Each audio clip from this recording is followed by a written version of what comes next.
अंग्रेज अपना लगान और न्यूज लॉन्ड्री अपना हफ्ता कभी नहीं छोड़ते. Welcome to an episode of Hafta, the first of the year 2025. A very happy new year to all our audience first of all, and a happy new year to our panelists. From a very miserably cold and foggy Delhi morning. It is not unusual, but each time it happens, we are always more surprised than last year and more kind of uncomfortable also. But let me first introduce the panel. Happy New Year, Shardool. Good to see you on Hafta after very long. Thank you, and Happy New Year to everyone else. And I just wanted to add, thankfully it's more foggy than smoggy. So. Yes, this time it's genuine fog. And Raman sir joining us from the state of Uttar Pradesh. Welcome, sir. Delhi NCR. And Jayashree, feeling very pleased with herself, joining us from Chennai. Welcome, Jayashree. Hello. And I also had a little bit of fog, guys. I was very excited. I never get to see it, but what things looked a little hazy. So in Chennai? So I was like, winter is here. It's good.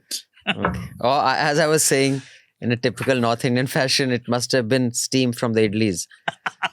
But I don't know what fog you could have had in Chennai. And joining us from Bangalore, from the News Minute, is Pooja. Welcome, Pooja. Happy New Year, guys. And I must add that it's perfect weather in Bangalore. Just putting it out there.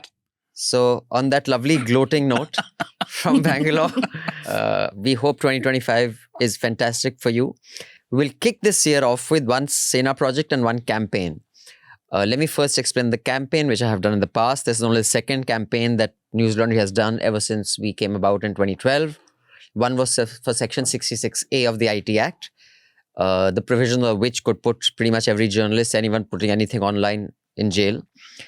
Because Newslaundry doesn't usually do campaigns because a story has various aspects, facets, and it becomes activisty.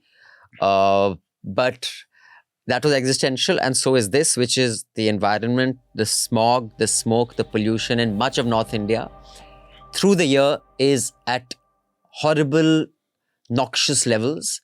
And these 2 months in the winter, it becomes so bad that it becomes headlines, but the rest of it's ignored. So we're going to be focusing on this through the year. There's this QR code. You can support this campaign in many ways. Not only can you make sure that our reporters have enough resources, you can also make sure that you are part of it by filing RTIs, telling us the AQI in your area, telling us stories that we can pursue, because we're not just going to be doing one story or even a dozen or even 20. We will be doing stories through the year, which will go into dozens, if not hundreds. So we want to focus on every aspect. So we are forcing those in power to take action. We are going to be doing regular reporting from outside. The Chief Justice's home, Prime Minister's homes outside. If you stop, they'll probably put you under UAPA. But the Chief Ministers of all the states that contribute to this, UP, Madhya Pradesh, Rajasthan, Delhi, Punjab, Haryana, outside, environmental ministers' homes, we will make sure that they take action because this has been ignored too long. So please join us if you're a regular citizen, if you're part of any media organization, you don't have to give Newslaundry credit or anyone credit, you can do your own campaign. But if all of us together push back, we don't have to take this shit and breathe in poison every day. We don't have to do it. We can say, no, we won't. So please be part of this. The QR code has been flashing all along. And our NL Sena project is the Hindu Rashtra project. The villages and government buildings in Gujarat that have declared themselves Hindu Rashtra. A school in Madhya Pradesh has fired a Muslim teacher after a communal clash. Just today in Moradabad, there was a case of a man being lynched. Sorry, that was a couple of days ago. Yeah. On suspicion, quote unquote, of carrying beef. At 3:30 a.m. So I really don't know what these people are doing. If they have insomnia, they can use other methods to make sure that they stay gainfully employed. So Basant Kumar, Pratik Goyal, Anmol Pritam will explore these issues through video stories from Gujarat, Madhya Pradesh and Uttarakhand. 2024 के लोकसभा चुनाव से पहले 400 पार और हिंदू राष्ट्र की मांग चारों तरफ सुनाई दे रही थी।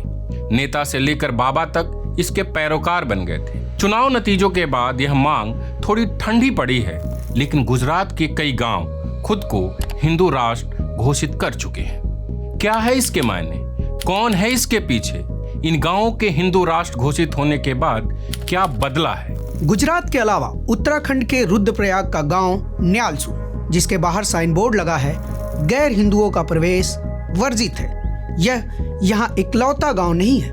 ऐसे कई गांव हैं। इसी उत्तराखंड में ही धर्म संसद हुई थी।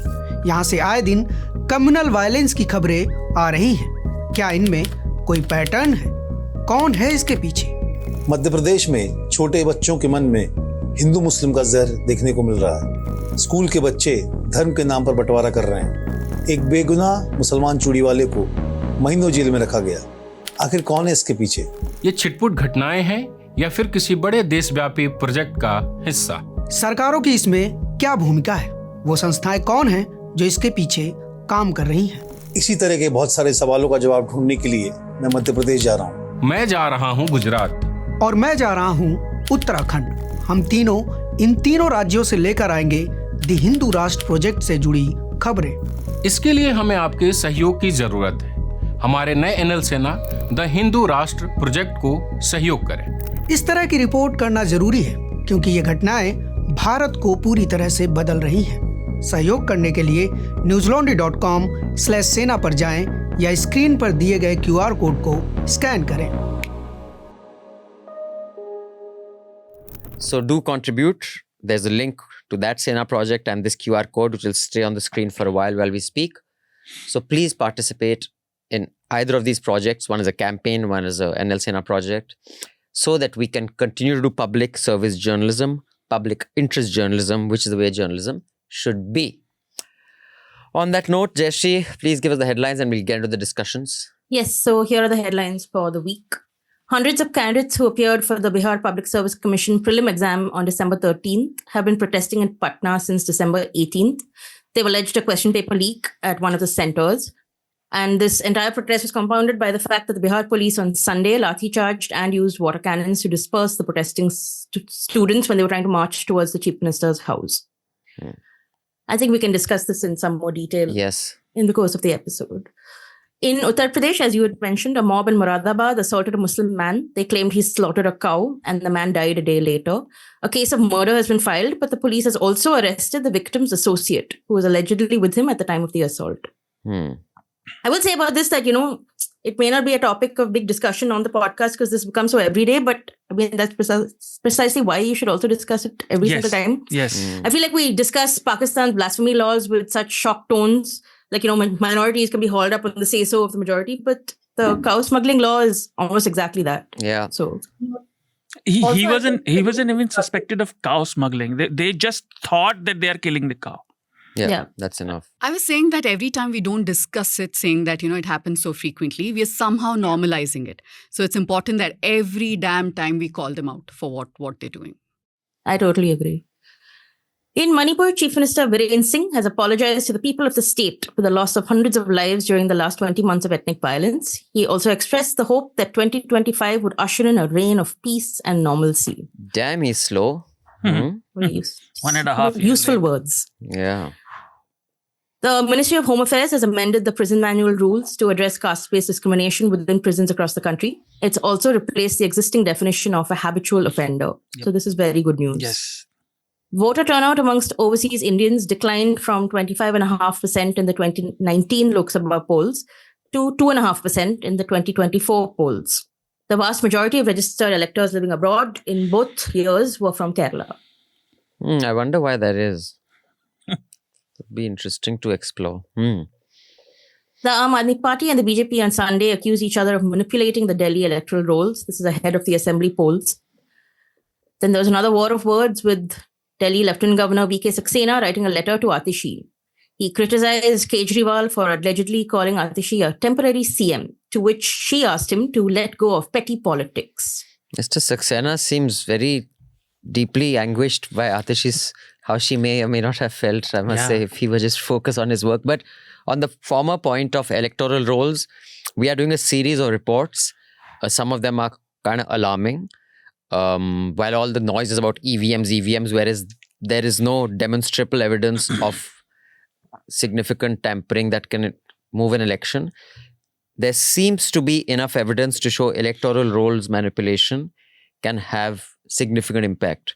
And we've done a bunch of reports and we will continue to do those. About Delhi elections, one thing which I noticed was Shivraj Singh Chauhan, the Union Agriculture Minister, has jumped into the fray. Yeah, I saw. This is one opponent opposition should be wary of. Like, he's a very wily fellow. He looks a bit demure. Also in Delhi, former Chief Minister Arvind Kejriwal has announced a monthly allowance of 18,000 rupees for Hindu temple priests and granthis of gurudwaras. This is if the AAP returns to power. These funds will be distributed under a new welfare scheme called Pujari Granthi Samman Yojana. Right. Yes. Also, parallel to this, there is, which is the deepest irony, right? Which is that the Imams. All India Imam Association is also holding the protest saying that They haven't imams have not been paid for 17 months. Yeah. And it's the Delhi government that has to release the funds to the Waqf board. Right. So, very sad. The Supreme Court has said the Punjab government officials are creating a false impression in the media by suggesting that efforts are being made to break the fast of farmer leader Jagjit Singh Dalewal. So he is on a hunger strike. I think it's been 35 days. Yeah. So the top court has said that they never said his protest should end, but that they are worried about his health. And day before yesterday, there was a bandh called, which they had blocked the highway, etc. Yeah. Entire Punjab was closed. Right.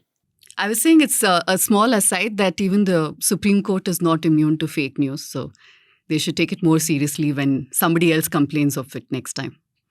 In Maharashtra, Minister Nitish Rane on Sunday called Kerala a mini Pakistan. He said all terrorists vote for Congress leaders. Well, he's a chip off the old block.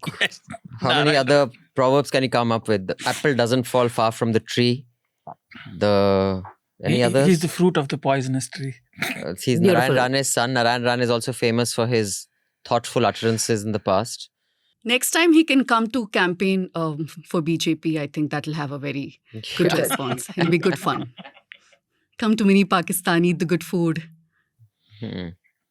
Now, right between Pooja and me, in Vellore, the Enforcement Directorate is conducting searches in at least 5 places. This includes an engineering college and the house of DMK MP DM Kadir Anand. I think they started these raids this morning. Yeah.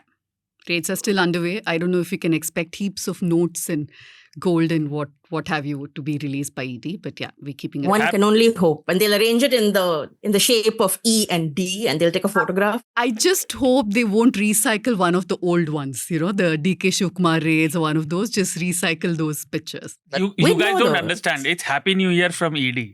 For opposition. Well, I don't know about Happy New Year, but the ED has come under scathing criticism from the Supreme Court on at least 2 occasions over the last week or 2. In one case, the Supreme Court slammed their high-handedness and it's inhuman for a 15-hour interrogation. Yeah. This was a bench of Justice Abhay Oka and Augustine George Mahesh. Quote, shocking state of affairs, and it upheld the quashing of arrest of former Haryana Congress MLA Surinder Panwar. Just saying IT questioned me for 13 hours. So 2 hours is... Maybe I should also get some sympathy. We'll do a story on you. Yeah, I had... But at least they allowed me to have papita 3 times in those 13 hours. So I had regular papaya. Also, ED chief told, his officers that they should build the case.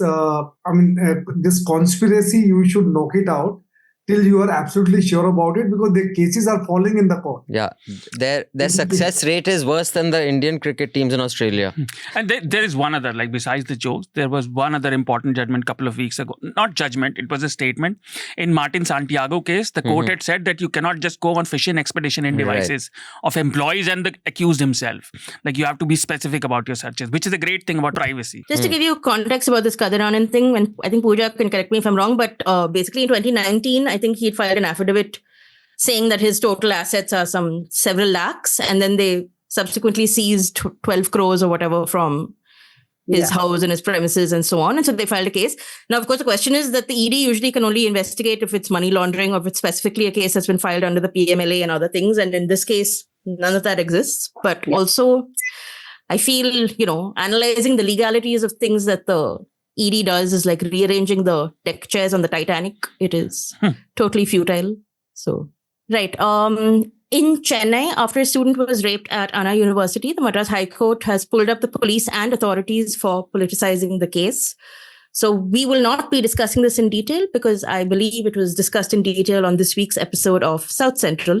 Absolutely. The link is in the show notes below. You can check out South Central. Many of you for years have been saying, when is News Minutes own podcast starting, the weekly roundup. What you initially said, the South Hafta, but Hafta is a Hindi word.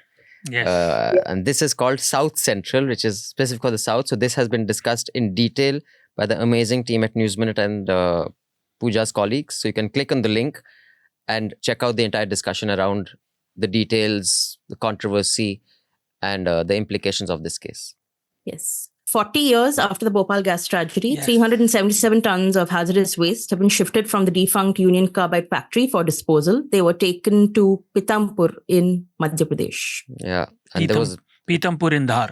It's And- near Indore. and there was a kilometer-long convoy that was actually Yes, escorting yes. this waste. Thankfully, the government did something right. Right. No, but also there's a lot of back and forth about this. No, like they finally picked this Pithampur spot like 7 years ago or something. Then they conducted a bunch of tests. Locals are claiming that in 2015, after one little sample of incineration was done, they claim that then the thing leaked into the soil, it contaminated the water. So, and the thing is, I mean, they're claiming they did 7 rounds of tests, I think, before this entire thing finally happened and the movement of the waste took place. But I would not blame locals and residents for being terrified of Yes. whether it is safe or not. So here's the thing. This waste has been lying for nearly 40 years now, right?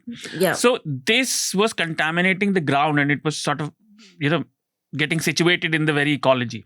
So it had to be moved and incinerated. And now they say that they have conducted tests and they'll only incinerate the first batch. They'll see and monitor the after effects. And Only only then then they'll will they go continue. ahead with the rest. Well, I hope they Yeah. follow that procedure. Yeah. And it's likely to take 3.5 to 9 months Yes. or whatever for the first round. Right. Then in cricket news, India captain Rohit Sharma was left out of the India 11 for the 5th and final test against Australia in Sydney. Jasprit Bumrah, who took over from Rohit as captain, confirmed that he's decided to pull out of the match in the team's interest. However, his name was not found in the test squad list released by BCCI for the match. This suggests things are not as simple as they seem. In Bangladesh, a court on Thursday rejected the bail application of Hindu monk Chinmoy Krishnadas Brahmachari in a sedition case. He has been in jail since November 25th. And finally, the Taliban says it will close all national and foreign NGOs in Afghanistan that employs women. And those are the headlines. Eerily similar to someone else we know. And 2 attacks have happened in the US, both apparently by military veterans, both American born. Yes. Although that hasn't stopped Trump from saying this is caused because of immigration. And when pointed out these people are American born Americans, he said, but they were influenced by immigrants. So, yeah. And he's But just, there's also that entire big fight going on, no? Between Trump, Musk, and other supporters over the H-1B visa. MAGA, where yeah, Trump has between supported Musk. But Bannon, yeah. I mean, I wonder what's going to happen to the world once Trump takes over. Lakshan achhe nahi lag rahe. But it's only 3 weeks. You don't have to You wait don't for long. It's also a lesson to all the Indians there, right? Including Vivek Ramaswamy and others who are, all MAGA. And now, of course, all their families will also be impacted. You support hate and that's what you get in Even return. that video of Trump's brother saying that we were illegal when we came here has gone viral. Yeah. And he's saying it's a grey area. Anyway, it's just a shit show. And of course, he's tweeted that UK should call elections again. I mean, bhai, tu apna dekh le yaar pehle. Oh, because he hates Keir Starmer, that's why. It's just, and he's also extended support to the far right party Germany, yeah. in Germany. So let's start with what's happening in Bihar. Other than the protests, PK, his party is called the Jan Swaraj Party, is sitting on a fast unto death, he claims, Yes. in support of the students. There was some criticism when the water cannons and all happened in Yes. the bitter cold, that he had asked us to protest and he's vanished. So I think he's kind of undoing that damage and saying, I will sit and protest and fast unto death till this is dealt with. This is taking up some sort of a snowball effect. But what is all about Shardool? And what are we to look at as the outcome? So here's what happened. Like clockwork, BPSC, Bihar Public Service Commission examination paper, the question paper was leaked. And there is a center in Patna, which is called Bapu Dham Center. So Basant has done a small report on it. What happened was some students claim they were given question paper half an hour late. Some say they were not given the question paper at all. But everybody accepts, included BPSC, that there was a problem in question paper distribution. Now, students say, if you conduct re-examination just for this center, it is unfair to the rest of the candidates. Right. And they are demanding the exam should be cancelled and it should be taken again. BPSC is saying there was no leak. And it was a funny thing that BPSC chairman was sitting with the question paper in a very sort of seal-packed envelope. That how can this be leaked? It's in this envelope. And like it was funny and ironically funny. But now these people are demanding this. And the other grime is from the students that this keeps happening. Like it's not the first their time. Examinations keep getting delayed, then results keep getting delayed, and they sort of age out. Many students age out of the eligibility. So it's just a question of this one center. So it's people of this one center that are protesting. So basically, this center has 12,000 students. So basically, this exam took place.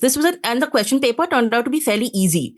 So students were very happy. They took the exam. Great. This center with 12,000 students, there was ruckus, this and that. One official died. He had a heart attack in the middle of all this. And so he died during this entire thing that broke out, where they were saying the question paper was leaked. So now the bigger question is that, so these 12,000 students are saying there needs to be a re-exam, but the re-exam must be conducted across, because it is unfair if they get a difficult question paper, but other people have written an easy paper. But what comes back to this is, in early December, there was another protest that took place where people were saying that this exam needs to be normalized. So normalization is a process by which, suppose a re-exam takes place and one question paper is more difficult than the previous one, there is a formula by which you sort of... Right. You standardize. You do a calculation to standardize. But BPSC has very firmly said that this is not a process they will follow for their exam, even though it's done for other competitive exams in India. So one group of students is protesting, saying we want the exam to be conducted for everyone.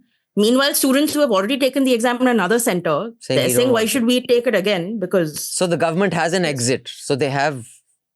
and this Prashant Kishore, meanwhile, has wandered into it. And then he was there on Sunday when the cops lathi charged and water cannon. But then the allegation is, and Shardool can correct me if I'm wrong, the allegation is that he ran away. So what happened was, they were protesting at Gardani Park. He took them to Gandhi Maidan and the number swelled.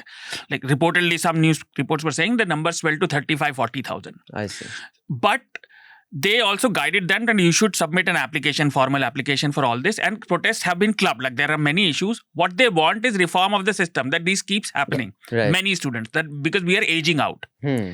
Because even if the examination is done, we don't get the appointments. So fix it once and for all. Yes. And government, like BPSC, is saying there is no problem. And Chief Minister hasn't been listening. Eventually, Prashant Kishore sort of arranged a meeting with Chief Secretary. That was on 31st. And Chief Secretary reportedly made a statement that if we want, we can do an investigation within 24 hours. So they gave them the time limit of 48 hours, which was till yesterday, 2nd of Jan.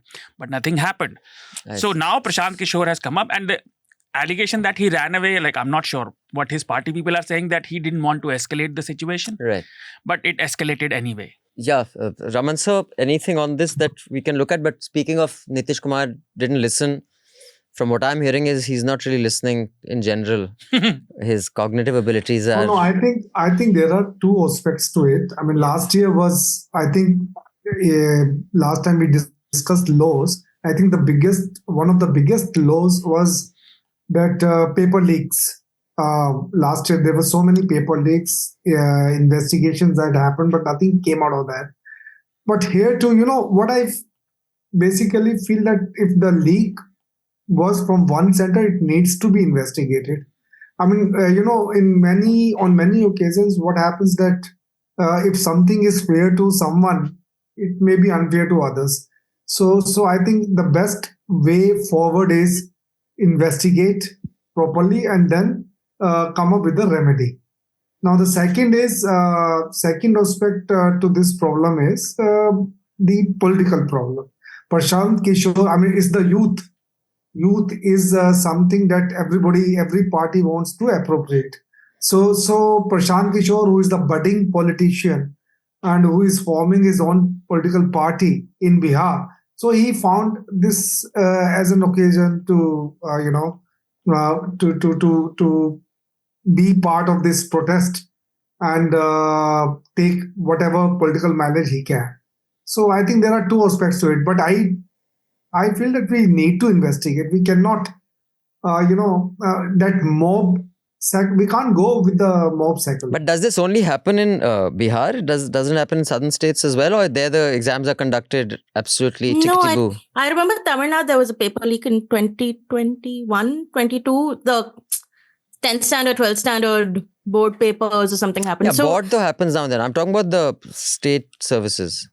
I think it is Bihar, Rajasthan, most notorious. I think there have been like 70 paper leaks in like 7 years or something. So Damn. it's... And UP also. Bihar, In UP as Rajasthan, well. UP, MP. I'm sure all of us remember Vyapam. Yeah. So, Yeah. No, but it does happen in the southern states also, maybe not as frequently. And this entire issue of not conducting exams on time, somewhere it's not given on time, the paper was delayed and all that. Also in this case, I read that the CCTV cameras were not functional in many of the centers. And it just makes me wonder that, this government wants to centralize everything, right? That is one of the problems, that it's centralized. And you can't handle basic logistics, right? Ensuring that paper reaches the students on time, making sure that the cameras are functional. I know that it's a big thing, you have to coordinate everything at the same time. But if you can't do it, then why do you want everything centralized? That's another question, right? See, and one thing I do want to say though is that I don't think this is an India problem, because I think even countries like China and South, it might be an Asian problem.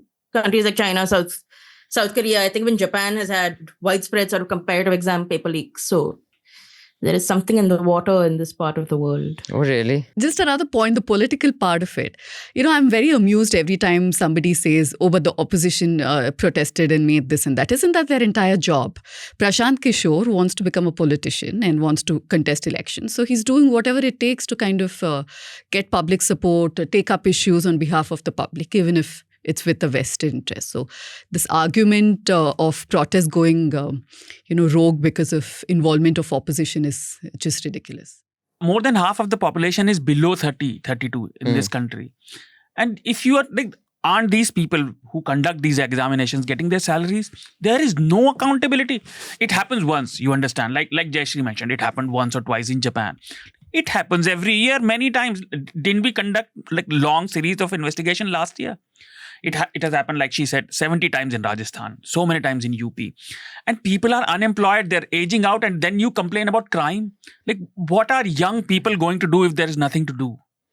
And in this case, this center, Bapudam Center, I read up just a bit.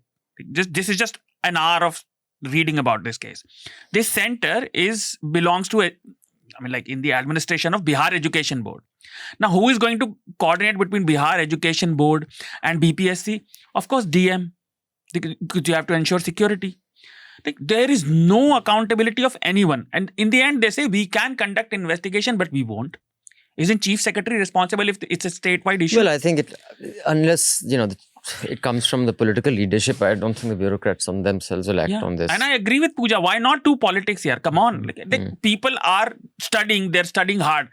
You are disincentivized in this country, to be honest. आप जुगाड़ लगा लो तो फटाफट काम हो जाएगा. If you want to walk the straight path, then you'll be penalized for it. Nothing wrong with the politicization. Yes, but of course. As the things are turning out, if you say that Prashant Kishore is going to get the justice, sorry, he won't. No, I'm not saying that. I'm not batting please for him. Politics about it, but justice will come only if you properly investigate. Either you make a team, and that team should be credible and they should investigate.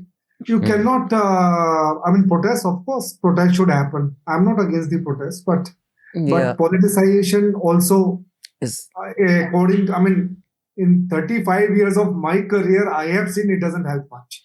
Yeah, Jayashree was saying? No, I was just going to say I do feel a deep amount of sympathy for young people. And I think there was another very important news story this week that we didn't mention in the headline, but that was about the dropout rate. But I'm forgetting the detail, but I think over 1 crore, the dropout rate in India has fallen by 1 crore. So 1 crore fewer students are enrolling in schools, and those who enroll in primary schools, the number of students who are making it to secondary schools has fallen dramatically, and especially in states like Bihar and Assam and so on. Though I think, as always, Tamil Nadu and Kerala's numbers are much, much better. But these are the things that you should be really worried about. These are things that very immediately sort of impact the kind of trajectory that you would want your country to take. And this is why schemes like a breakfast scheme or a midday meal scheme and those things are far more important in retaining students and keeping them going. So And that was But just my small the mini Pakistan, I guess, helps. just a concluding thought, like Raman sir said, no politician is going to do it. I feel like it has become a chicken and an egg problem. Like, reforms are needed. We keep harping about reforms not happening, but reform will come from political class, but political class is not going to do it. So Until reforms where the hell come. would you go? Yeah, I mean, the outcome, a politician will latch on to any issue that matters, that they think is going to have resonance with the people. So I guess there's just like our environment campaign, our air campaign. If enough people say this matters, then politicians will have to enter the fray. Yeah. I mean, so just like politicians have been using people for so long, groups of people have to figure out how to use politicians. Yeah. But coming to now the Moradabad case, the details of that we've already discussed right at the outset. Now this is, in fact, I think, was it Article 14 that was counting the hate crimes? they had the hate crime tracker. There's just so many have happened. In fact, the first one in Rajasthan that got so much of media space, they sent the meat to be checked. There was an FIR filed against the people who had been attacked, and that has happened several times.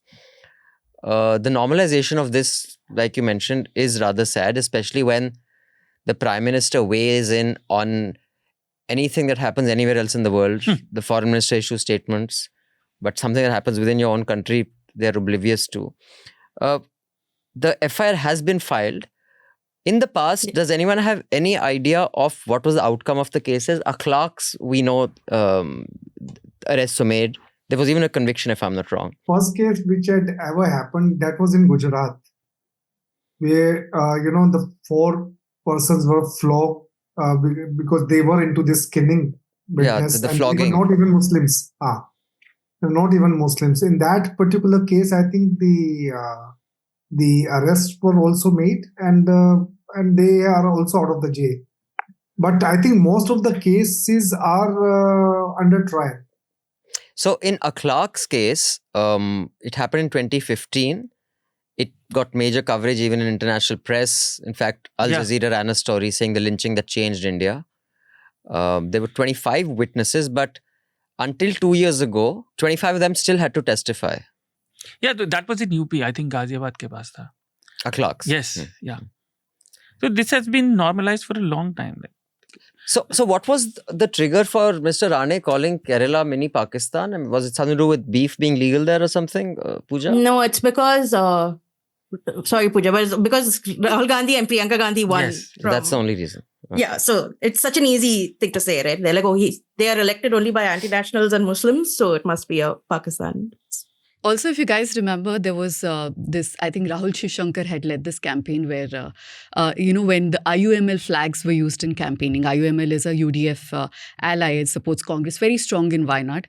And all our so-called national channels ran, 24/7 coverage saying that Pakistan flags are used in Rahul Gandhi's campaign. And look at these anti-nationals. This is why he wins there and what have you. Basic Google check. It takes I think 1.5 seconds to know that it's IUML. But on the topic of the lynchings and all that, there was one in Karnataka in 2023. It wasn't a lynching. This guy called Puneet Kerehalli, who's a serial offender, hate speech, attacks. He's made an entire livelihood out of it. He had used a stun gun. He tased a guy in front of a police station, half a kilometer from a police station at 2 a.m. And he killed him on the spot. And then they hid the body somewhere else. The Congress was in power at the time. They did kind of hunt him down here and there. They found him and arrested in Rajasthan.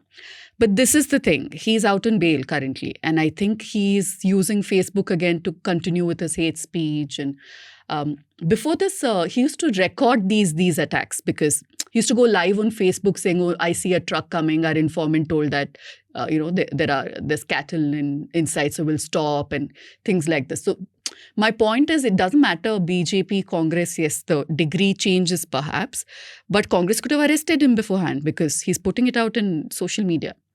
So it all boils down to the same thing, unfortunately.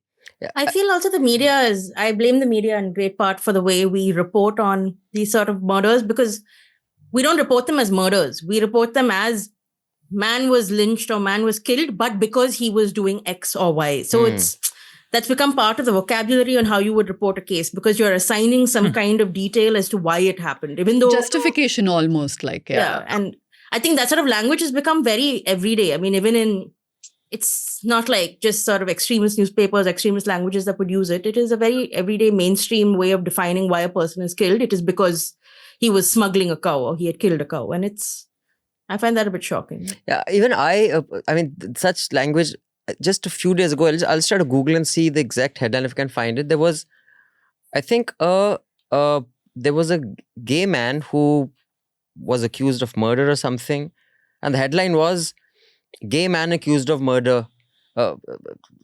He used to, I don't know, was known for dressing as a woman or something like that. I was like, what the fuck does this have to do with anything? Like, would it be heterosexual man accused of murder? He used to wear kurta pajamas. Like, I saw that headline. I was like, dude, even an uncle like me can see this is fucked up.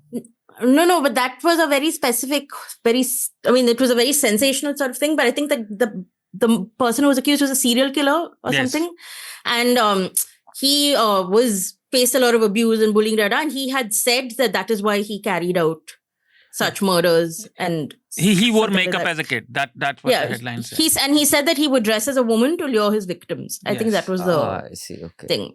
But also, it is very much assigning of a kind of identity as a sort of function to something carrier, but I wouldn't say that's the same thing as this cow vigilante justice. No, but the signaling is still problematic, right? Like I said, in this Puneet Kerehali, I don't see any headline saying that Hindu man who believes cows are sacred and Muslim should be killed murdered a Muslim man, something on those lines. We don't see that happening. So But they call him a cow vigilante, which tells us that he is some kind of a crusader. So in fact, that is a term we've been struggling with so long too, because terrorist then becomes hyperbole. Then no one takes it seriously. Like if everything is terrorism, then nothing is terrorism. Yeah. But yet vigilantism somehow has this streak of a justification of an action. Yeah. So one has to find a terminology which can replace, I think, cow vigilantism with something else, We've done away with using that, so we, in fact, things like honor killing, right? Cow fanatics. Honor killing was another one. Cow fanatics. Yeah, but a fanatic can be, you can be a cow fanatic by, drinking gomutra and, rubbing gobar on your face, which people do, yes. Fine, but you're not bloody, you want to eat shit, you do eat shit, but you're not killing others. There has to be something way more serious. Something that implies very that you're killing that people. You are Exactly. Yeah. Goons, hooligans, depending on what they've done. Yeah. But about this issue, like I sort of look at these issues like they are thousands of miles apart. But for Kerala, the Mr. Rane is, it's sort of ironical also that we live in strange times that people of the state are being called Pakistanis for exercising their own democratic right. It's shocking. Man. No, there is no democracy in Pakistan. That also is the fact you bandy about everywhere. Like decide on what you like and what you don't like. And the other thing is, like everybody has said, and so many platforms have been saying this since Akhlaq case happened. Like it's 9 years ago. Like it seems too far. That was 2015. Modi ji had just come. Now nobody pays attention to it. Like it's another headline. One more man killed or one more child killed. Or last year we reported on Haryana. I think it was Anmol's report, if Raman sir would correct me if I'm wrong. But what I'm trying to say is that this man who died in Moradabad had 3 young children, 13, 11 and 9. And most of the time people who are killed are lower strata of the society. Absolutely. And even if we don't like to see it or it's not very apparent, there is an economic side to this. Nobody is going to accuse a guy who's, let's say, riding on a Scorpio or even on a bullet bike. Scorpio is still expensive. Like, nobody is going to accuse that person. You are exercising sort of your social or economic power in society to take out your frustrations on people you think you can get away with. Like, it's just everywhere. And Moradabad is still, like a couple of weeks ago, weren't there people protesting that a Muslim couple had bought an apartment in their society? That they were doctors. like UP is sort of being toxified from ground up. Now even like upper middle class doctors can't even buy apartments in the same city. And of course, if you are poor, you'll be killed. If you are rich, that's the only sort of benefit you have. Like that bhagte bhoot ki langoti is the Hindi phrase. That you won't be killed, but we won't leave you anywhere. Our NL Sena project on this Hindu Rashtra, Yeah. I think we are going to focus on these issues very closely. So definitely. So I was just making a point about how there is also an economic, side to this, because it's something we tried investigation, especially in Karnataka. These guys first try extorting money out of, so the same guy who was killed, Puneet Kerehali had asked him for 2 lakhs. And he paid once, he paid 1 lakh or something once, and the next time he couldn't pay up. So, it's become an economic model where they use this Hindutva and cow, this, that, and moral policing even, or as they call it, stalking. So they use this to extort money, make money, and only if they don't get money, they do these acts of violence, at least in southern states, a couple of southern states. And on the point of, calling Kerala or Tamil Nadu, parts of Tamil Nadu, mini Pakistan, there was a High Court judge in Karnataka who had called an area mini Pakistan because it was a Muslim ghetto. And there was a lot of hue and cry, and rightly so. And finally, the Supreme Court had to kind of comment on it because and said that, you can't call any part of India as Pakistan. But I hope that stops at least judges, because not the first time. I think it's happened a couple of times, these kind of statements by judiciary as well. Don't get me started on High Court judges. There has to be a gag on this. Not gag as in like a skit, comedy skit or this. But then you'll probably be banned for contempt. But speaking of beef, and you said that the people who are killed are for certain economic strata. In 2015, 1 year after the BJP came to power, this whole beef thing had become a thing. So Arunab, who worked with us at the time, we'd sent him to Leela, which I don't know if the restaurant still exists. There was a restaurant called Megu, which was modern Japanese cuisine, and they had beef on their menu, and they said beef. Course.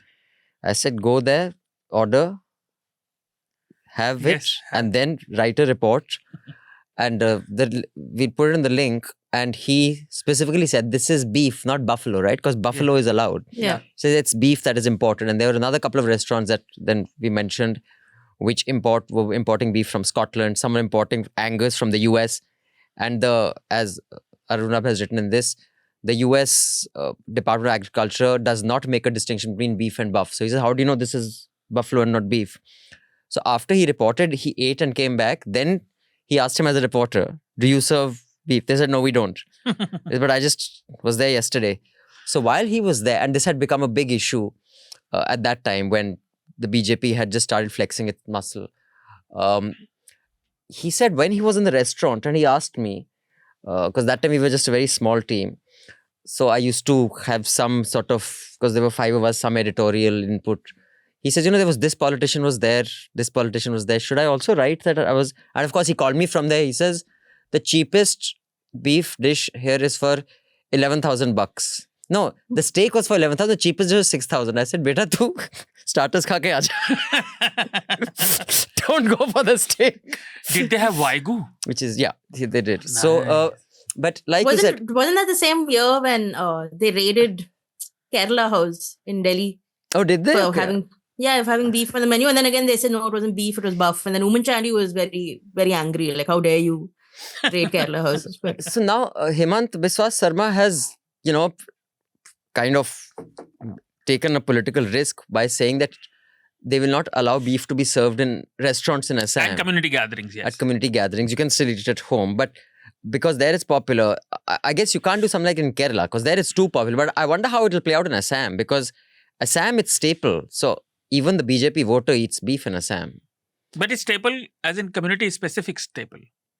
Not in every community. Sure, but it is widespread enough for it. It's not like Hindus in Assam don't eat beef. Like, I mean, whenever I travel, it's everyone eats. It's pretty common. It's pretty common. Same with the Kerala, Tamil Nadu, Goa, parts of Karnataka too. Yeah. What's the status in Goa though?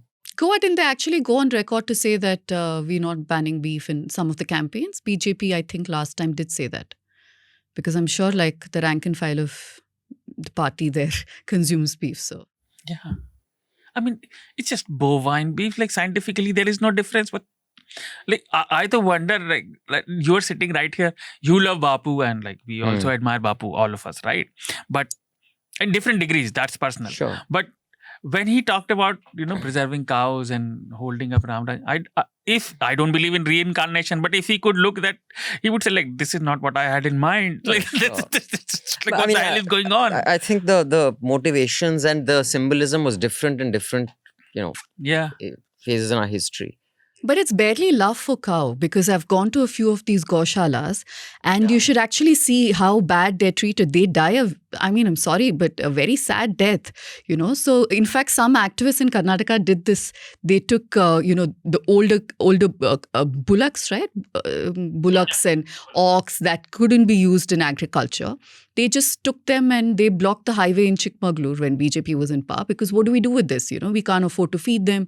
We can't. It's extremely expensive, right, for a farmer to continue sustaining this sort of a thing. So they just blocked the highway to put their message across, to say that, your law is really impractical.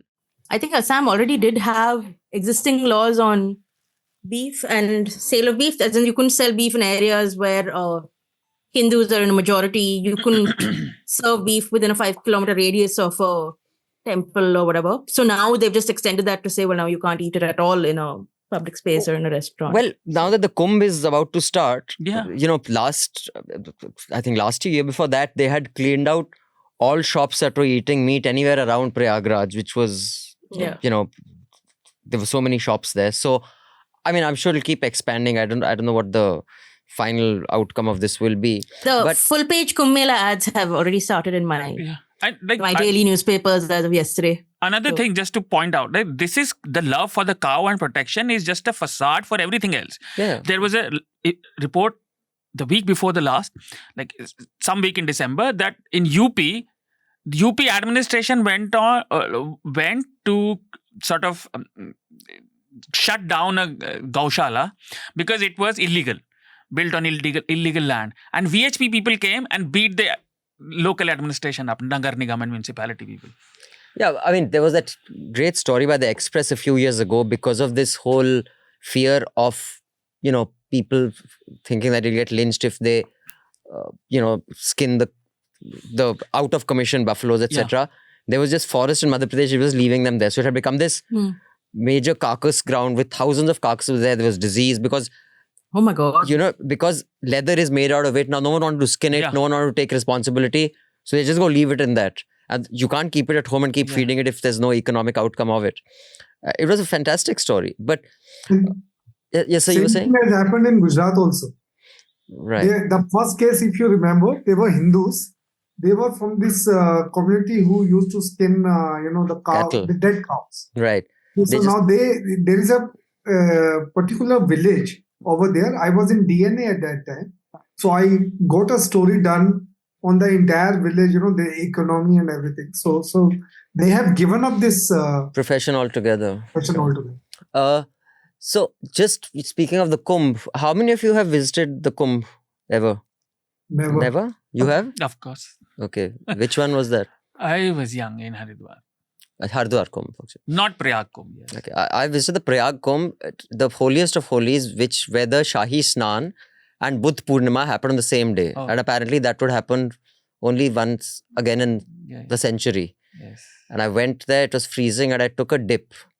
And I think I've told this story on Hafta before. It was a very challenging dip because if you've been there, where the rivers meet, because of sedimentation or whatever, the more educated among will tell us, it forms like a sand platform.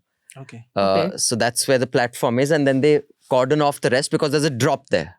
Oh. So there are chains, etc. So that's where you take the snan. Yep. The thing is, the dip in that area, it's very crowded. And the water kind of reaches your thigh. So even if you sit, your head is still out. So it's not a dubki. Technically. So I was like, I've come this far. I'm on my underwear.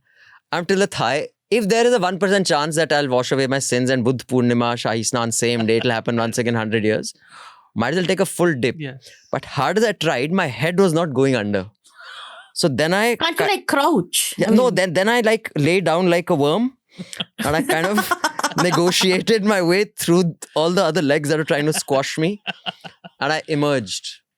So that's why the confidence that I have that I'm invincible. Oh, yes. You see? Well, It sounds like such a holy experience. Yes, I must very say. holy. But what were you going for? Did you want some special powers? Did you think all the shit you've done in life will be washed away? What were you Also, were you an adult or were you a child? Because I feel like that is important. Dude, I'm 50. It was like 25 years ago. Let me see. I think 2000, near 2005 or 6. It was, early 2000. So it was around then. Before 2010. So yeah, I was... There are enough sins by the time you're 25, So I feel. I never went to Prayag or took a dip even in Banaras because I used to go there a lot. Because the water is fucking dirty. I take a dip at... No, it's very filthy, you're right. No, but the one thing that I did mention, I think I wrote a piece on this for NDTV back then. Let's Google. The temple was not made yet and it was still a controversial issue. This was early 2000s. Yes. So, Modi was in the center. It was still, I guess, UPA time or maybe Vajpayee time. I forget who it was. I think it was Vajpayee time. And so probably before 2004. But there was a VHP, there are many pandals. Yes. There are many different pandals. akhadas have different pandals. Yeah, And of course, akhadas, but VHP had its own pandal and there was a model of the temple. Okay. And they had an AV playing and I guess we were blind to an extent because the line that stretched, it was just this U that there was the model like a table like this. Yeah. There was a line coming in to view it and then just going out, right? And there was visuals and audio playing, which was extremely problematic, inciting, the Hindutva cause, true VHP style. But this wasn't the politics. But if you were to, now when I look back, what do they say? Retrospective is 2020, jo bhi kehte hain.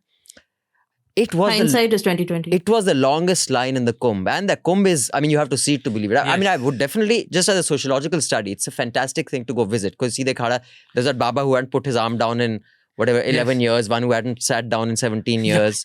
I met all these, and every Discovery Nat Geo was doing a documentary. You meet characters in it was.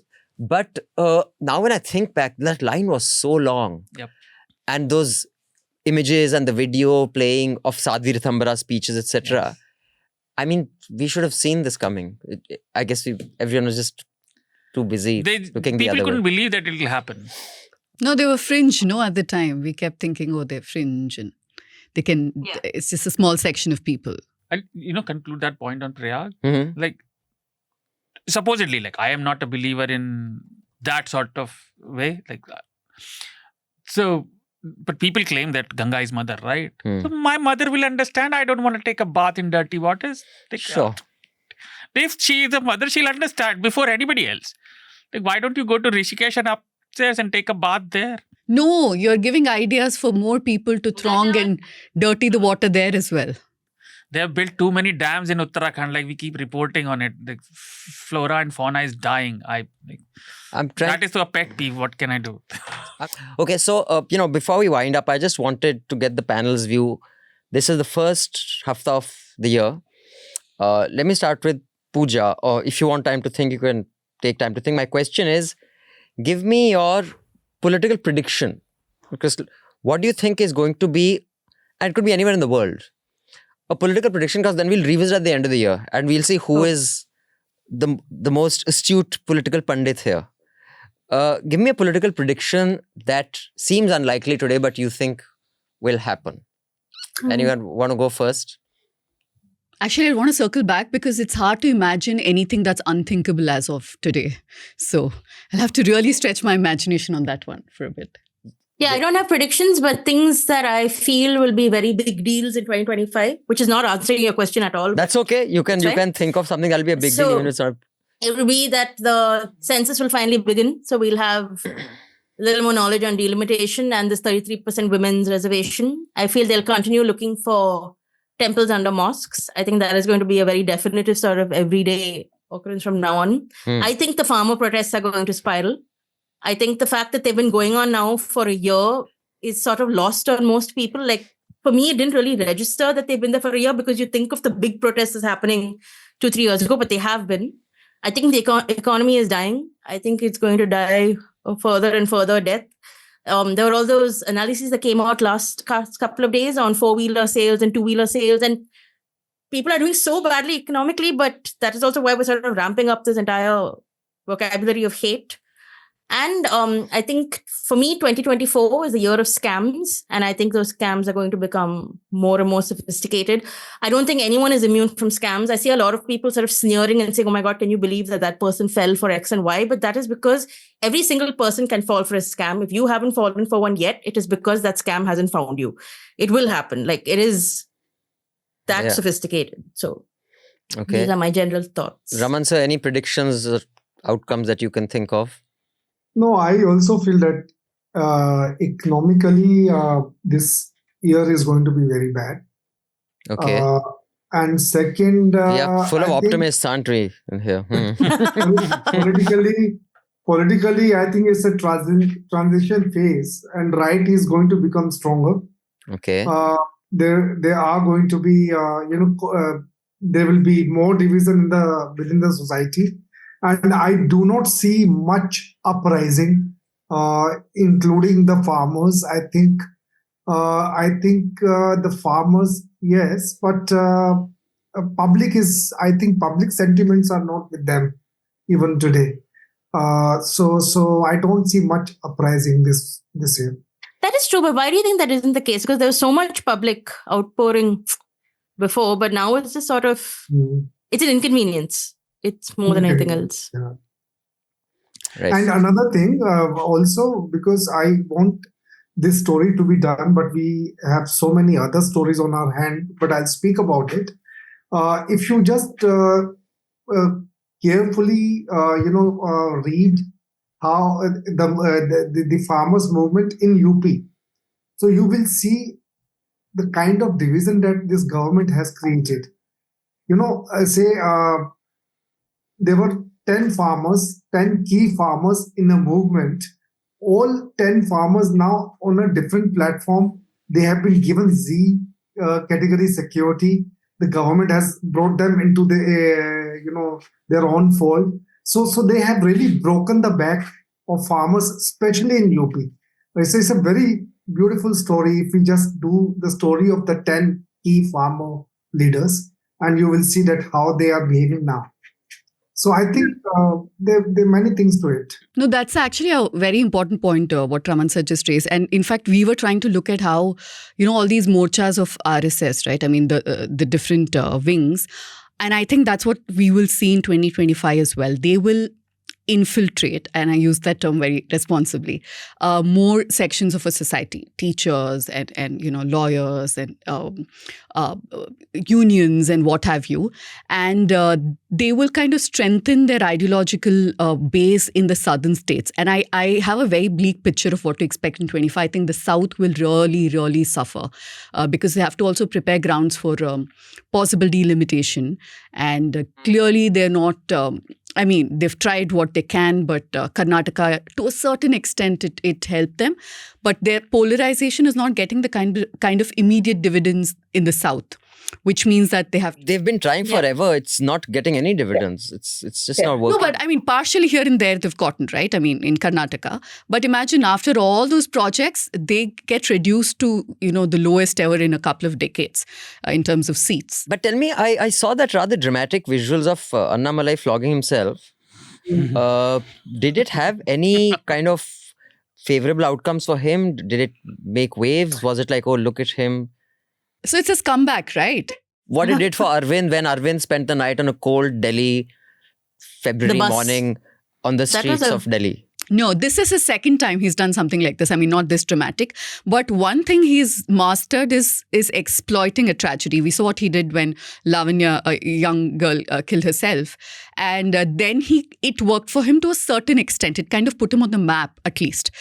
This time, I think people are bored. And also, it's his comeback. He went to the UK and all of that. He came back. He went for the Chevening. I think he went for the Chevening Fellowship. Right. Very fancily in London and then returned. You should send this video to all the folks there, saying that this is what your fellow is doing back home, fresh off a fellowship. So I think it's also his way of trying to show that he's back. He wanted to do it with a bang, but it's kind of it's not helped him much. I don't think so. So Shardool, just recapping the predictions for 2025, the optimistic panel, Raman says it will be, the economy will, I think die was the word that's used. I don't know if the word. I'm not saying die, but I'm saying it won't do well. It won't do well. I'll say die. It's fine. Okay, so Jayashree has other predictions of 2025 equally dire. Pooja says the South will struggle and will be treated unfairly, and they'll have to really, it'll suffer politically. What are your predictions for? I don't know what predictions, but if flogging is beneficial, let's flog each other for subscriptions. All right, I like that. Flog for subscription. Actually, that's a fantastic. There was this. As an aside, years ago, I was on this jury for the most innovative use of technology, which Deutsche Welle used to organize in Berlin, and there were 2 apps that the jury unanimously gave an award to. One was, that time the police, Iran mein hoti thi na, that the police hijab, the moral police, they had a department for that. They still was have that it, Iran or Afghanistan back then? It was, so someone had built an app. So if I am a woman without my hijab, and or suppose I'm somewhere, so it's basically a group source. I can put that there is, these moral police guys are here. If you are somewhere, they are here. So I can look at that app and make my route, avoiding all these people. So it was this crowdsourced, this is where the moral police is. And the other was, every year, this, I don't know what they're called, but in Germany, these guys take out a march, who are Hitler followers, must be, the early signs of this RKMP AFP party, something like that. So, in support of Hitler, and they march. So someone in Germany created this app, and you logged onto that app, and each, 50 meters that these guys covered, you automatically donated €5 to a not-for-profit that was working towards anti-Semitism or to a cause that was, antithetical to theirs. So the more they marched, the more money that gathered to support a cause that they were against. So they were like, the more we'll march, the more money that the other side. So similarly, I thought that all the haters, and there are so many. Yes, hate watchers. We can come up with something that, we'll flog ourselves if we subscribe. This I'm fully on board with this reenactment. So you will be standing with a whip and trying to grip yourself. Oh, no. I am everyone else in Newslaundry will come running, hold your arms and say, no, don't do it. Are you sure they'll say don't do it? I have a lot of... Yeah, that. Are you sure that the Newslaundry staff will say, mat karo, yes. Carry on. But but it won't bother me, because it was 2001. I have just consulted my notes. This is Hindi, so Pooja and Jayashree, I'll translate for you a little later. साल 2001 में आयोजित महाकुंभ मेला नए सहस्त्राब्दी the new millennial का पहला कुंभ मेला था. ये मेला 21 फरवरी को खत्म हुआ. इस मेले में 7 करोड़ लोग शामिल हुए.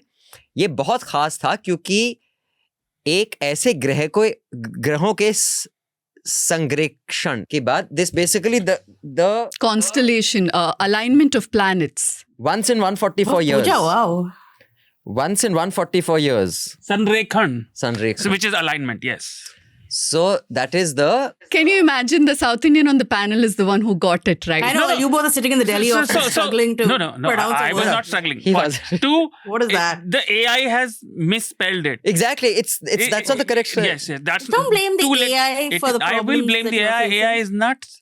Yeah, it was exactly. The Hindi was all over the place. Yes, I was wondering. Yes. It's not correct. These are all the... Otherwise, I can read extremely... effectively.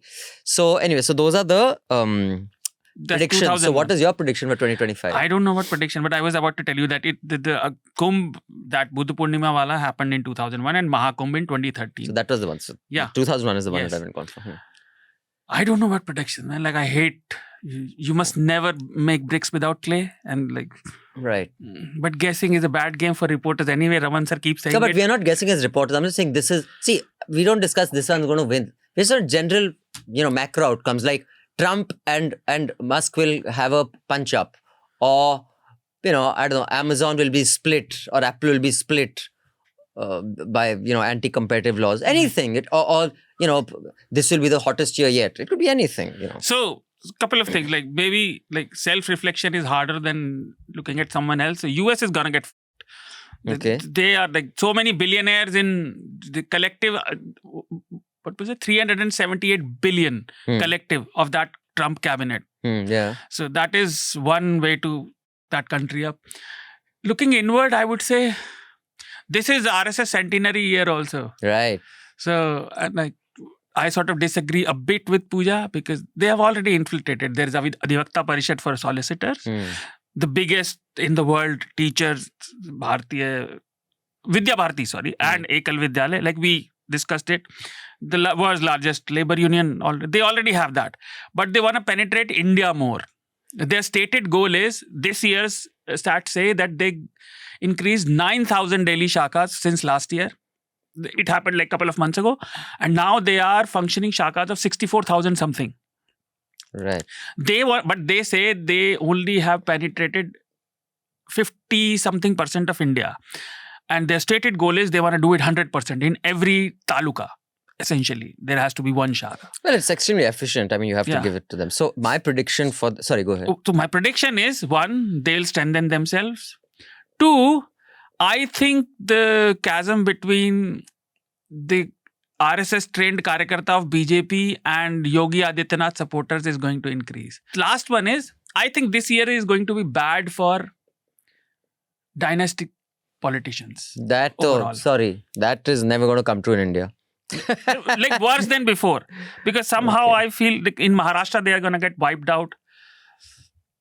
Congress still remains the same, but in rest of the states, let's see. But at least I hope so. Kashmir had just elected Omar Abdullah. Yeah. So my prediction for 2025 is that we will see a weaker Modi and a much stronger RSS at the cost of the weaker Modi. Make what you can of that. It is a complicated power structure. Yes. But I predict 2025 will see... आपके पास खुफिया knowledge है, इसलिए आप बोल रहे हैं. The खुफिया, this is just a hunch. Yes. But isn't this like a short dream we saw after Lok Sabha and after Maharashtra elections that dream ended?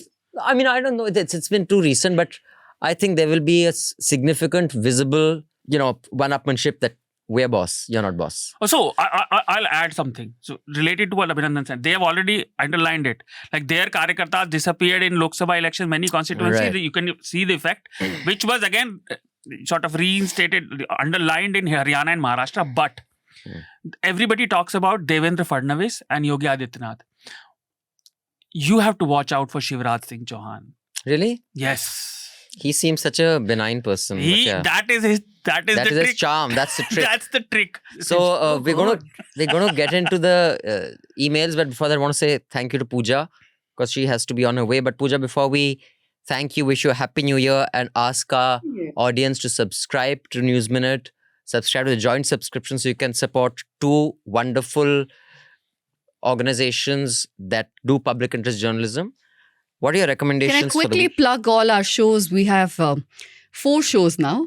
And one is, of course, Dhanya's new podcast, South Central. We have my show, which is an explainer. Let me explain. Sudipto does What's Tourism. And if you speak or understand Tamil, there's also Yen Indra Kelvi that Shabi does. So we have 4 wonderful shows.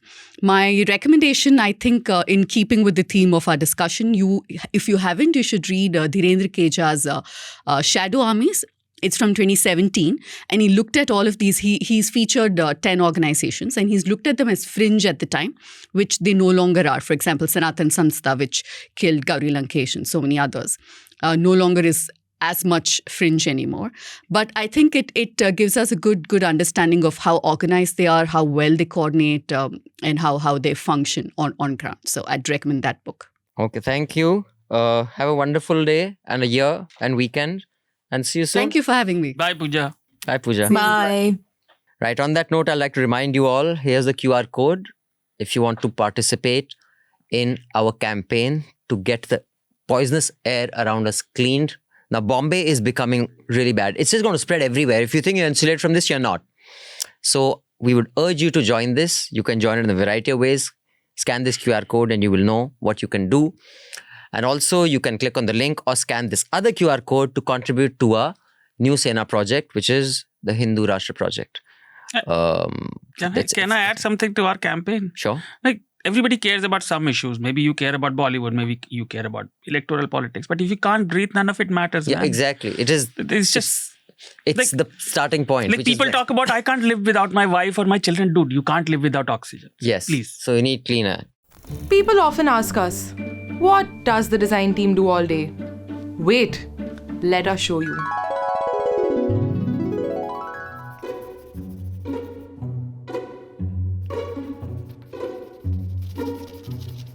Gobind, what's going on? MS Paint has crashed.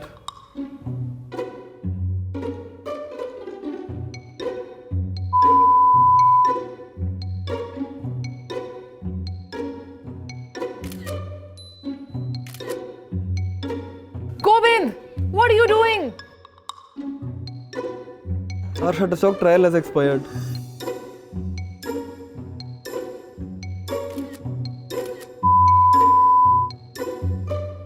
How's it going, Prachi?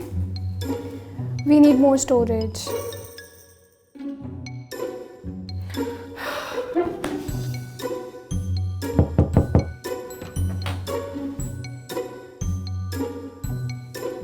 Pradipta, we need more storage.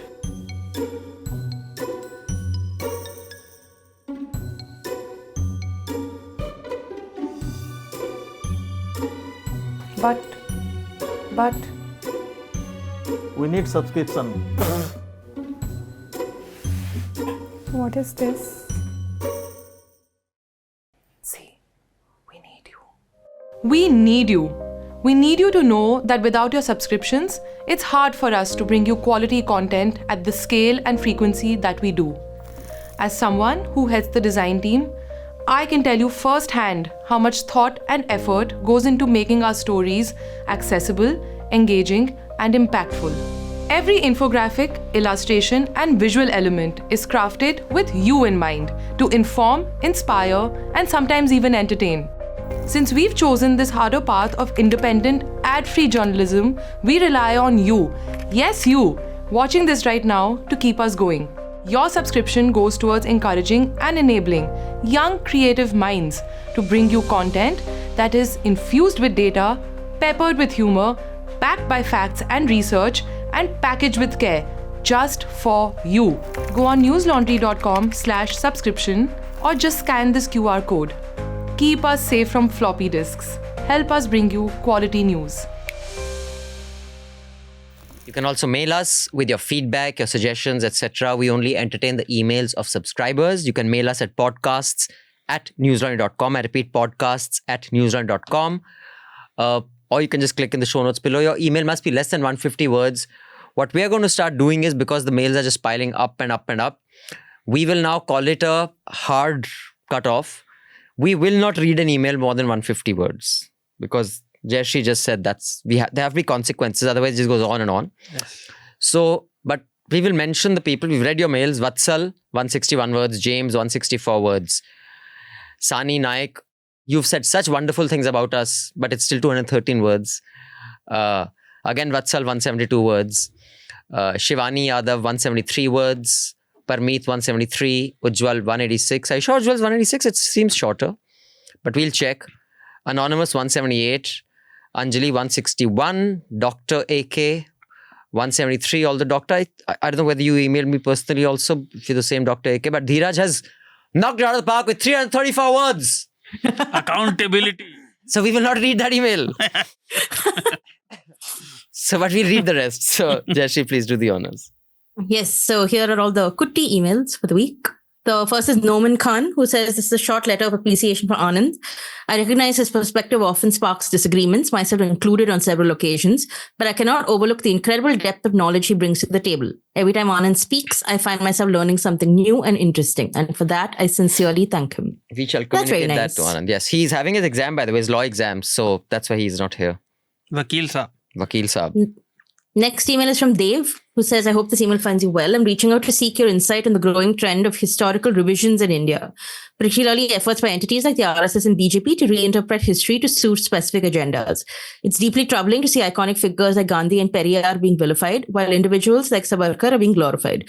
This distortion influences public perception, especially amongst the younger generation, leading to a skewed understanding of our nation's past. What could be the long-term impact of such revisions on national unity, historical scholarship, and global perceptions? And how can we safeguard the truth of our history against these distortions? What do you think? How will this kind of play out? There's a specific question asked. I mean, I can just say that someone, I think an officer only made this observation that with this WhatsApp university kind of thing, maybe 100, 200 years from now, when people are talking about, let's say, Rahul Gandhi, they'll say, oh, he was very violent. He tried to kill an MP once in parliament. Because that FIR they'll pull out. Yes. They'll say there's an FIR filed against him for attempt to murder. You know, that ridiculous. Yeah. So, and big media reports will be there. And they'll be there. See, attempt to murder happened. He tried to murder someone in parliament. This was the leader of opposition. So, yeah, those kind of distortions will happen. What do you think? What are the outcomes of these distortions? That's the thing. I think it's all we all laugh a lot nowadays and say, oh my God, can you believe they put X and Y? But we have no idea what the implication of this is. Also because I think it is a fact that younger generations are not really reading newspapers. Their access to news is essentially through apps, through the internet and so on, if they access it at all. So I know not that all newspapers carry correct news, but at least it's some kind of compendium of history. So I think growingly people will believe a version that they will now believe is the truth. Also, I think we should add that I remember seeing this yesterday, that Bangladesh is also rewriting its textbooks. Yes. Yeah. Basically, Bangladesh's version of history changes with every government that comes to power as to who first declared independence in Bangladesh. So yet again, those changes are being made. So this isn't an India problem, but... World over, yeah. Elon Musk saying Twitter is the media. If Twitter is the new media, then it's nuts. Brain rot is the word of the year. Yeah, exactly. Brain rot, yeah. No, Right. Sorry. For 60 years, Congress was in power, and the history, whatever history that came up with, I don't know, wrongly or rightly, but Congress definitely had an upper hand. Now, RSS, which was out of power for so many years, is hell-bent on, rewriting the history, whether it is Nehru or look at the changes that have been made in the textbook. So I think this is quite normal for any party which is in power will try to do that. And whether we like it or not, but, this, I don't say that this has become the media, Twitter is the new media. But yes, when I need to look at the different newspapers from different countries, so I'm already, following them. So I go to Twitter. But you follow the media. It's not some nutter. Yeah. But I remember Arunab used to make this point on the Hafta back in when we had just started it. And he and Anand often used to have disagreements on this. Because, Romila Thapar is like this, so and, Subhasini Ali is like this, etc., etc. And one important point that he made is, sure, Congress had its, propaganda. They had a certain version. Now, it's debatable whether you want to call what Romila Thapar's relationship with the Congress is not, for example, Jayashree Deepak's relationship. It was not like, unki koi auqat hi nahi thi. They were stenos. Yeah. They were scholars in their own right. Now, as a scholar, you have done your scholarship. And you can say this is, the problem with the right is their scholars are people like Dinanath Batra, who said you put 2 glasses of water, you abuse one glass and you say nice things to the other glass and then you freeze it, you see the crystals, one will be ugly crystals, one will be good. Like, these are the fucking scholars, So it is not the same. Like even the communists, they hail many, of their leaders who Marxist they think. historians. Yeah. Yes. But their historians have scholarly heft. Yes. Their scholars are not, chomus who are on Times Now peloing gyan, like many people who we have seen. So there's a big difference in the heft of scholarship that the liberal side has thrown up, and compromised as that history may be, it comes from scholarship. Yeah. As opposed to the nutters that the right throws up. And that's true for a Trump, a Musk, for me, even the non-nutters, which would be technically non-nutters, which is popular historians like Sanjeev Sanyal, who is so popular and his books do really well, but they're also riddled with fallacies. Like this is also a version of history that is being taught you, except that it's being written in a way that makes it seem more scholarly. So I have multiple issues with the Congress party, and I'm not a Congress supporter, but I would not put that on the same level of whatever discourse we see now. So, no, I agree there. So this may come across as very cynical or jaded, but I am that person. So, one, future generations are going to blame us for climate first. History will come, it falls far behind this. Right. That'll be the on number that one. ladder. Second, even if you agree that there were biases, there are always biases, like you always say, right? There are always biases, but there were some mistakes in the previous accounts of history. You compound a mistake by deliberately making him one again. Your job is to tell the truth, the best version you can tell.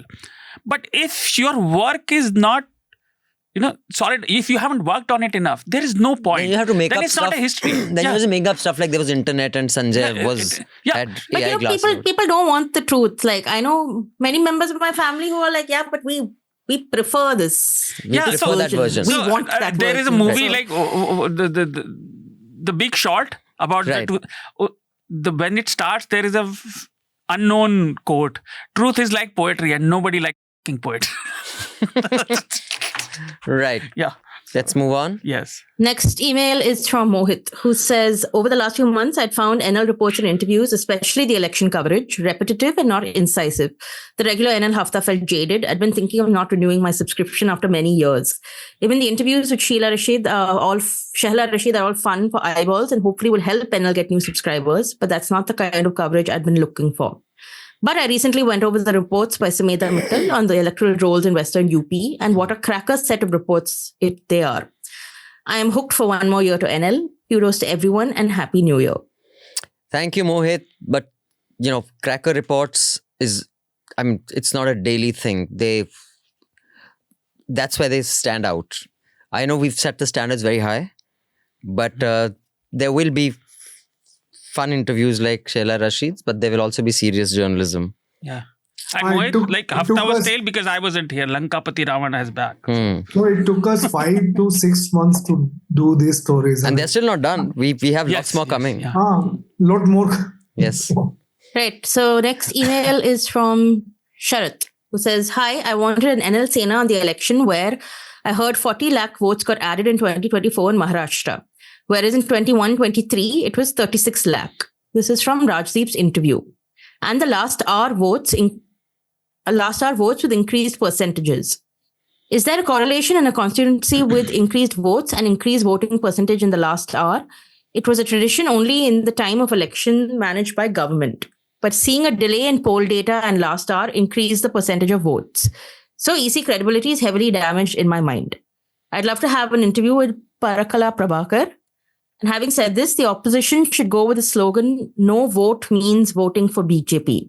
This can be a common point across the India Alliance, even if they're fighting each other in the Delhi election.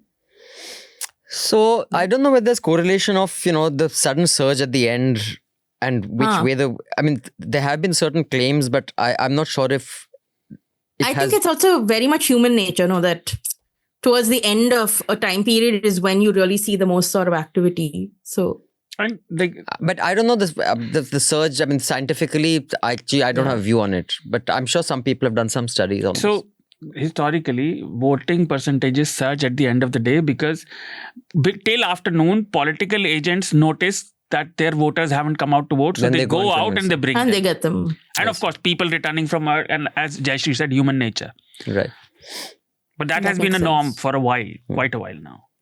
Cool. Next email from Aditya. A lovely 30-word email. Hi, since Rajdeep Sardesai is giving interviews to everyone under the sun for his new book, is NL planning to interview him or has Kali Puri forbade him? Well, Aditya, have I got news for you? Yes. The interview is out. Check it out. And I think it was a very well done interview. The next email is from Muhammad Salman. Hi, Abhinandan. This isn't about a particular episode, but general response to your criticism of the police in many discussions. I agree to a large extent, especially because in daily life, the police is often the primary vehicle for atrocities of a bad government to express themselves. I wrote a short comic for Comic Sense magazine recently. You should check them out. I felt it would resonate with you. Please do read when you have 5 minutes to spare. And the link is below. Thanks, Salman. Appreciate you and the team. Yes, I read it. Thank you so much. In fact, we'll put the link in the show notes so you can also look at Salman's brilliance, his artwork and his commentary. The next email is from Abhinandan Sam, who says, "Hi, I'll keep this short. No way am I asking you to change your line. Pay to keep news free, because when the public pays, the public is served. That is because I believe it's way too classy and punchy. But try incorporating this line as well whenever you can, if it does sound good. News shouldn't be owned by billionaires, but by a billion people. Thanks and keep up the good work." Okay, Abhin. News should not be owned by billionaires, but by a billion people. So for that, pay to keep news free. Listen to Abhin. We shall use that line a few more times. Nice. The next email is anonymous. Going back to the ballot paper for voting can be difficult because there were concerns about ballot stuffing back in the day. But I have a question. If the EC doesn't come clean with the reasons for an increase in voter turnout percentage after 5 p.m., can't this be an equivalent of ballot stuffing through EVMs? The difficult part here would be to get the EC on your side, which the government has cracked. Otherwise, stuffing ballots is a more tedious task than pressing the EVM button multiple times. Thank you for your campaign against air pollution. I look forward to contributing.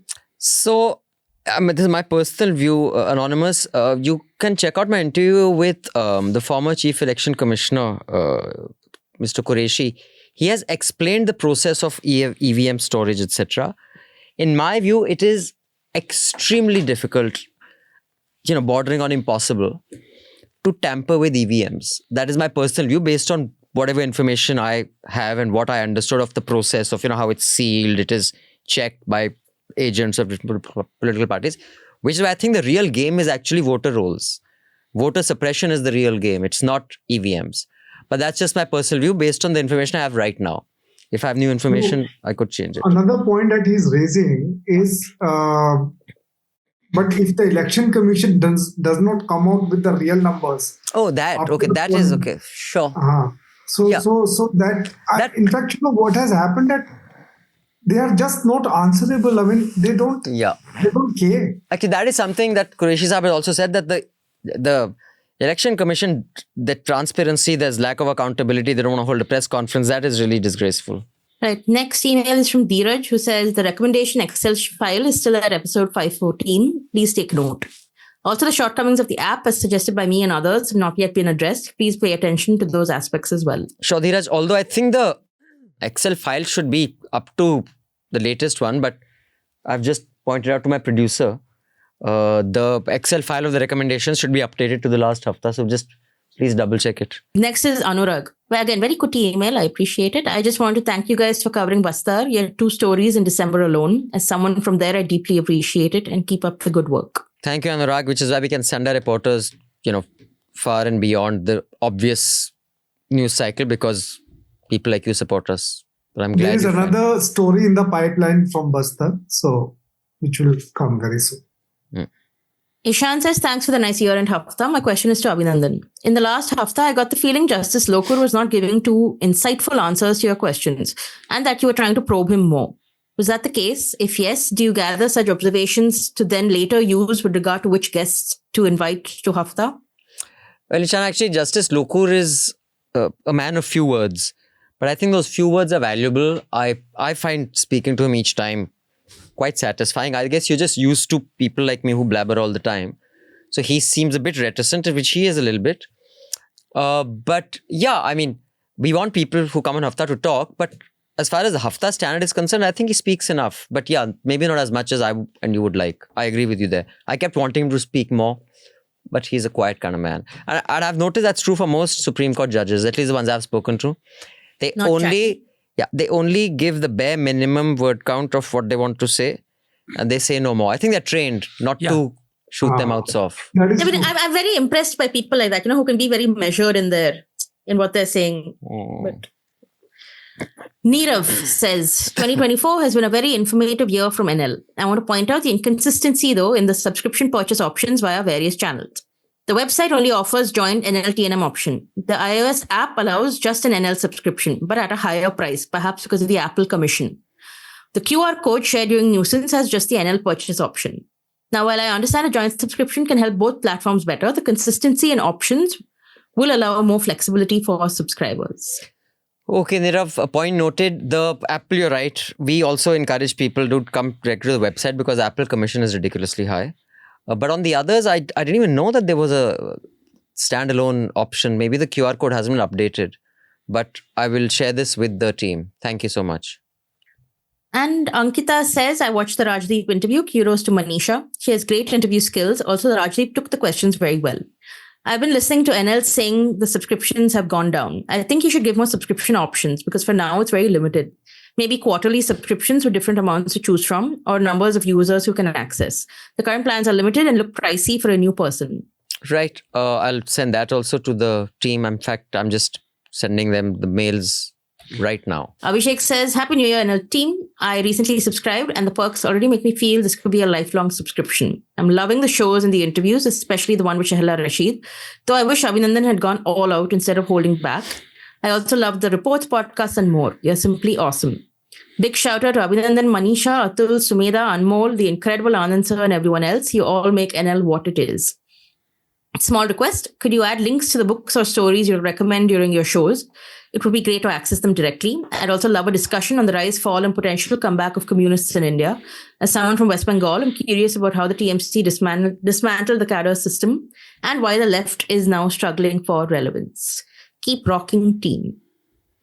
Right. And I will Oh, yeah, sorry. Abhinandan, if you're ever in Calcutta, we can squeeze in a match together. Done. Oh, we shall play a game. Abhishek, about the potential rise of communists, ye to na ho paye. But no, I will say that at least as far as Bengal is concerned, I don't think she's dismantled it. She's just replaced it with her own. And that has been the story of Bengal.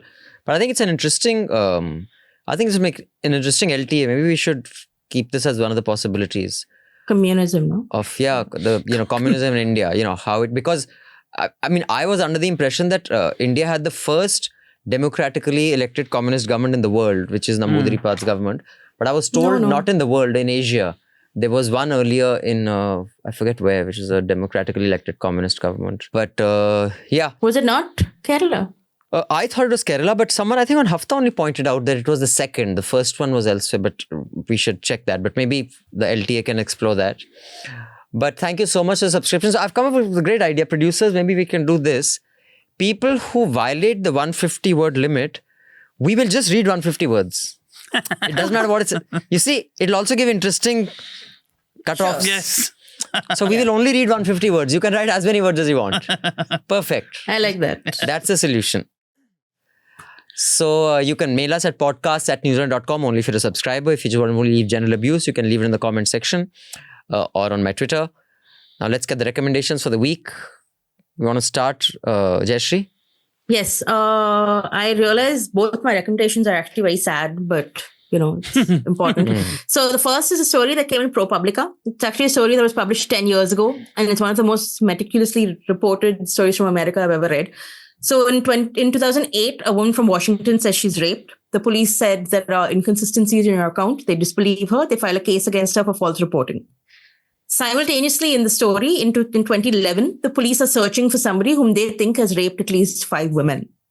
So these two tracks come together to reveal it was the same man raped that woman in 2008, but she wasn't believed. He went on to rape multiple people.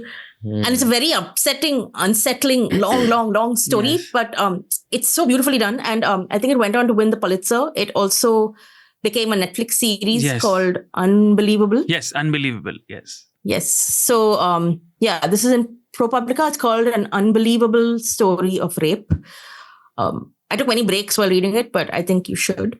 My second story is also quite sad. I think many people would be following the case of Nimisha Priya, who is the Indian nurse facing a death sentence in Yemen. And the thing is, she is facing the death sentence for murdering her sponsor. So basically in Yemen, you need to be sponsored by a Yemeni national. She murdered him a few years ago. And it seems very cut and dry to people, right? Well, she killed, so she must die too. But it is a very, very sad, tragic story of how she was tortured by this man, and then he withheld her passport, and then she murdered him, and then now she's in jail, and she's still hoping for a last-minute appeal, but nothing is working out. So my recommendation is an interview with her by the News Minute. This took place about 4-5 years ago, and it really sort of contextualizes the story for people who are unfamiliar with it.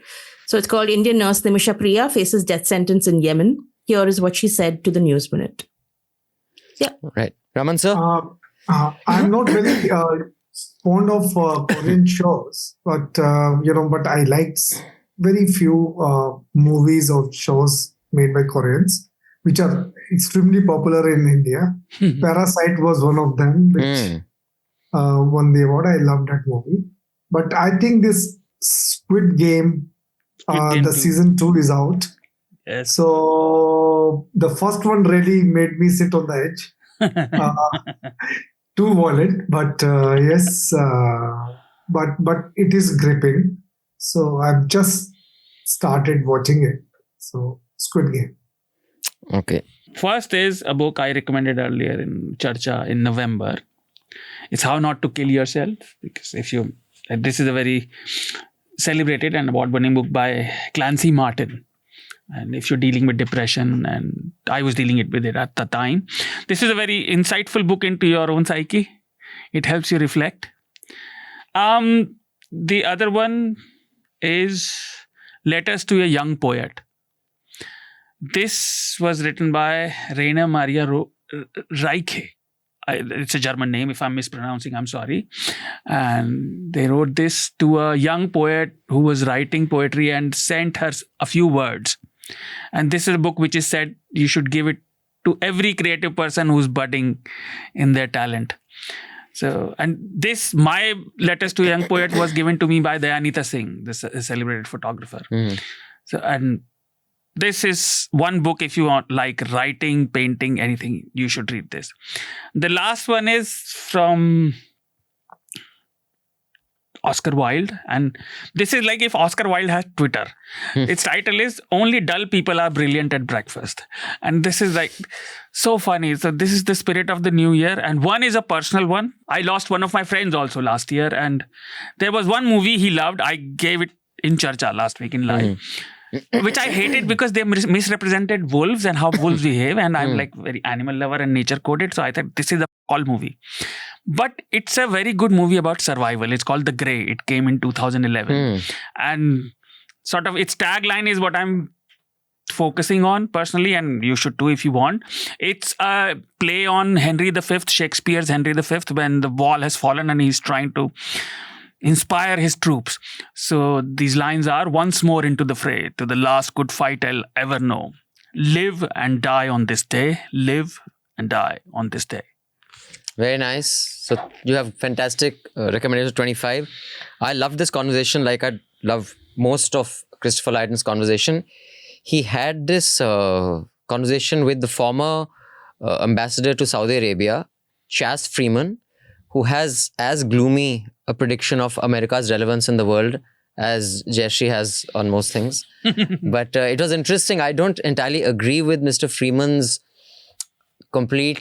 I won't say complete writing off that how American legitimacy is just beyond repair. But it's just a really interesting and brilliant conversation, which I got to learn a lot from. So those are our recommendations. I would close the first Hafta of the year with a big thank you to our subscribers who have demonstrated in yet another year that ad-free public service journalism is possible. Unafraid reporters only need the support of people like you, and I hope you continue that. Thank you to all our editors, Jayashree, Raman sir, the producers, Shardool, Prashant, whoever Saif is here, Priyali was here somewhere. Hassan is here. Priyali was here as well, Anil. And you contribute to make sure that we have the most amazing team working tirelessly to bring you journalism and some other fun stuff as well. So thank you. Continue the support. Spread the love. Tell others to support public interest journalism because we need it.